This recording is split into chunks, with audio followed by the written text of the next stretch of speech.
जी, देखें अब कुछ मिथ हैं जो कि हमारी पब्लिक के अंदर नॉर्मली होते हैं कि हम अपनी कैट को अगर न्यूटर करवा देंगे कि वो बीमार ना हो जाए या उसके साथ कोई ऐसा ना हो जाए कि वो जो है वो एक्टिव ना रहे, ठीक है।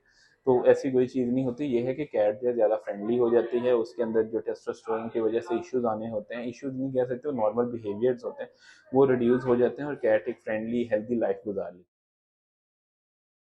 इसका फ़ायदा सिर्फ ये है कि कैट देखें, लाइफ तो किसी की लंबी नहीं हो सकती, हाँ ये है कि जितनी लाइफ है उतनी जो है वो अपनी एक हेल्दी लाइफ गुजार लेती है, ठीक है कैट। और सबसे इम्पोर्टेंट चीज़ ये है कि इसके अंदर आपके जो पॉपुलेशन कंट्रोल हो जाती है। अब जो स्ट्रे कैट्स रखने वाले हैं, कैट्स वो बाहर से रेस्क्यू करते हैं, उनके अक्सर औकात कराची है, कराची के अंदर बिल्डिंग होती हैं, तो बिल्डिंग के जो दूसरे मेंबर्स हैं जो कैट्स के साथ इतने फ्रेंडली नहीं होते, उनका ये कंसर्न होता है कि ये कैट जो है हमारी गाड़ी के ऊपर चढ़ गई है, ये मसला आ गया, वो मसला आ गया। तो इससे आप अगर न्यूट्रल करवा देते हैं उनको, तो उनके आगे पॉपुलेशन कंट्रोल हो जाती है, अनवांटेड चाइल्ड्स नहीं आते जो कि इधर एरियाज़ के अंदर जो है वो ये बेचारे गाड़ी के नीचे आके अल्लाह ना करे उनके साथ हो रहा होता है इशू, या इस तरह के मामला आते हैं एक्सीडेंटल, या लोग उनको मारते हैं, ऐसा कुछ नहीं आता। ये कि जितनी पॉपुलेशन होती है वो एक हेल्दी लाइफ गुजार लेती है, लोग भी उनसे प्यार करते हैं।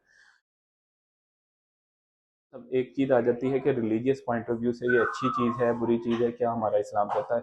मैं इसके वीडियो के में एक फतवा लगा दूंगा जो कि एक सेक्टर की तरफ से है कि न्यूट्रिंग हो सकती है, तो वो देख लें। बाकी जो है रिलीजियस ही जिस बंदे का भी है वो अपने कंसर्न जो है होता है। आपको पता है कि इस्लाम में भी आगे जो है डिफरेंट सेक्टर्स हैं, सुन्नी हजरात हैं, हमारे अहले तशी हजरात हैं, हमारे अहले हदीस हजरात हैं, तो जो भी हैं वो अपने अपने जो कंसर्न पर्सन है उनसे पूछ सकते हैं। हमारा इसमें कोई ऐसा कोई राय नहीं है कि आप बोले कि ये करवाओ नहीं करवाओ, जो आपको बेहतर लगे आप करवाएं। हम मेडिकल पॉइंट ऑफ व्यू से आपको इसकी गाइडेंस दे सकते हैं कि इसका फ़ायदा और नुकसान क्या है और किस एज में ये होनी चाहिए। जज़ाकल्लाह।